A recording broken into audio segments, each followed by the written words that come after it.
Oi, gente, boa tarde. Eu sou a Fernanda. Eu sou a Beatriz Reinders. Eu sou a Beatriz Borges. Eu sou a Milene. Eu sou a Esther. Eu sou a Keila. E hoje a gente vai falar sobre a teoria comportamental. A teoria comportamental surge no final da década de 1940, tendo seu início com Herbert Alexander Simon. Chester Barnett, Douglas MacGregor, Francis Likert e Chris Agres são autores importantíssimos dessa teoria. Dentro do campo da motivação humana, salientam-se Abraham Maslow, Frederick Husberg e David McClelland. Em 1947, surge um livro que marca o início da teoria comportamental na administração, O Comportamento Administrativo de Herbert A. Simon.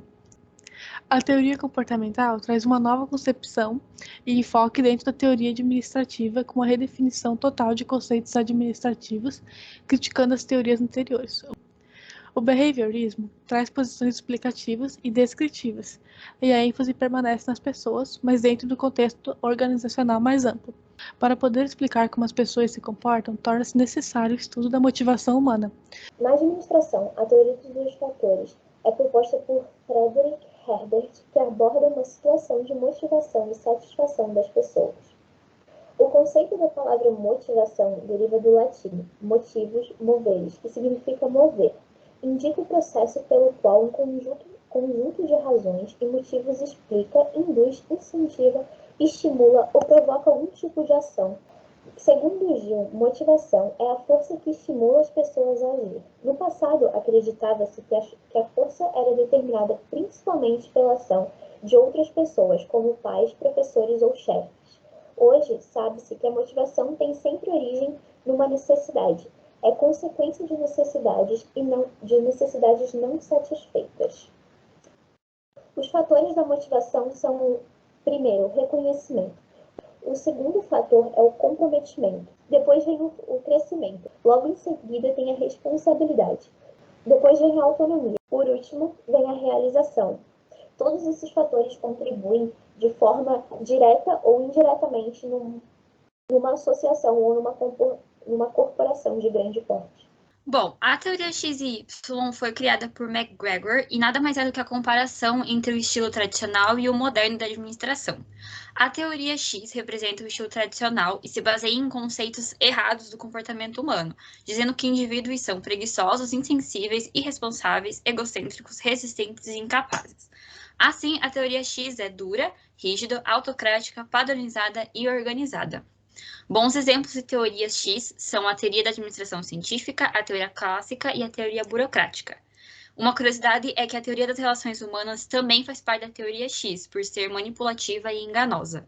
Já a teoria Y representa o estilo moderno da administração e se baseia em conceitos mais atuais do comportamento humano, onde o trabalho gera satisfação, o esforço físico e mental é natural, indivíduos não são resistentes, possuem capacidades, motivações, padrões de comportamento, potenciais, além de serem responsáveis e criativos. Assim, a teoria Y é aberta, dinâmica, democrática, criativa, liberal e encorajadora. Bons exemplos de teorias Y são as teorias mais atuais, como a teoria da contingência e a teoria geral dos sistemas. Já a teoria de sistemas dentro da teoria comportamental foi criada por Likert e ele dizia que nenhuma administração de nenhuma organização é igual à outra e essa é condicionada por aspectos externos e internos da organização. Assim, ele criou 4 sistemas de estilos diferentes.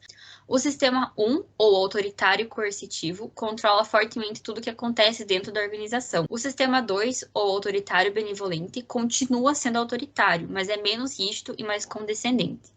O sistema 3, ou consultivo, tenta mostrar o lado mais participativo. Por último, o sistema 4, ou participativo, é democrático e o mais aberto de todos.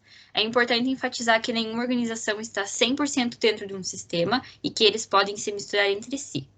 A teoria da decisão, ela foi utilizada para explicar o comportamento humano nas organizações, já que um membro de uma corporação, ele constantemente precisa tomar diferentes decisões. Nessa teoria, a decisão ela é um processo de análise e escolha entre as alternativas disponíveis. E para se tomar uma decisão, a gente leva em conta 6 elementos. O tomador de decisão, os objetivos, as preferências, a estratégia e a situação.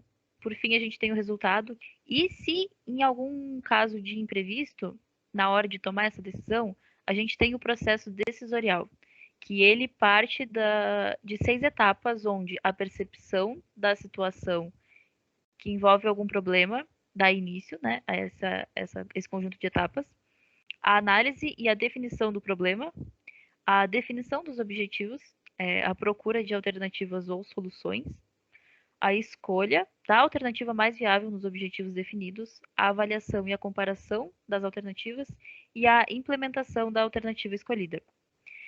Na teoria do comportamento organizacional, a gente tem um estudo acerca da relação das organizações e como os colaboradores se portam entre si. A organização, ela alcança os objetivos que ela tem se as pessoas estiverem exercendo as suas funções harmonicamente. Então, diante disso, surge uma interação, uma relação entre pessoa versus empresa, que traz à tona o processo de reciprocidade. Ele é a expectativa da organização sobre o rendimento do participante, para que assim possam incentivar e recompensar o trabalhador enquanto esse estiver produzindo satisfatoriamente. A teoria do equilíbrio tem como base duas coisas: a organização, que representa o sistema de comportamento de várias pessoas, essas denominadas participantes, que compõem a organização. O primeiro conceito básico é o incentivo. Basicamente, é o pagamento que a organização dá para os participantes.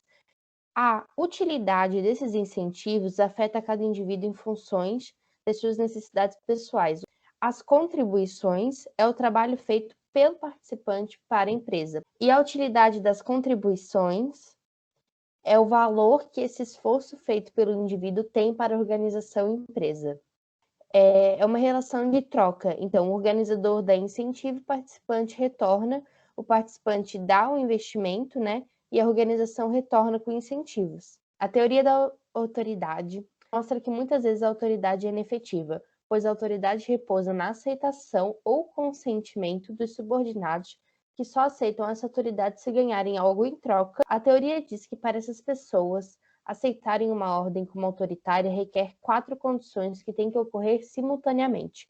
A primeira, quando o subordinado pode entender ou compreender essa ordem. A segunda, quando não a julga incompatível com o objetivo da empresa. E a terceira é quando não a julga incompatível com objetivos pessoais. E a quarta é quando é mentalmente e fisicamente possível fazê-la. Isso tudo mostra pra gente que para uma pessoa ser considerada autoridade em uma organização depende totalmente do subordinado, da pessoa que trabalha ali, aceitar ou não. A teoria comportamental trouxe grandes contribuições, como a ênfase nas pessoas, a abordagem mais descritiva e menos prescritiva, traz também a profunda reformulação na filosofia administrativa, porque o antigo conceito ele era muito autoridade versus obediência, e o novo conceito sugere que 2 ou mais pessoas entrem em consenso de ideias, e para que o método funcione, algumas estratégias são usadas. A gente tem também as dimensões bipolares da teoria comportamental, como análise teórica versus empírica e a macro versus micro. A relatividade das teorias de motivação. A teoria comportamental ela abriu muitas portas para que outras teorias fossem estudadas e contribuíram com algumas observações. Tem 3 aspectos que moldam toda a teoria, que são: as organizações surgem quando objetivos a serem alcançados são muito complexos para um só indivíduo. As pessoas são, elas mesmas, organizações complexas. Há uma variedade de conceitos de necessidades e concepções diferentes a respeito de sua importância. A gente tem também a organização como um sistema de decisões. A análise organizacional da teoria varia muito conforme o autor. Há autores que se preocupam no indivíduo. Há autores que consideram a organização como um meio de proporcionar à pessoa uma série de recompensas. E há autores que consideram a organização como um conjunto de pessoas comprometidas em um contínuo processo de tomada de decisões. E, por fim, a gente tem, então, uma visão tendenciosa. Então, a teoria comportamental ela é uma teoria que tenta explicar o comportamento humano como os cientistas explicam um fenômeno natural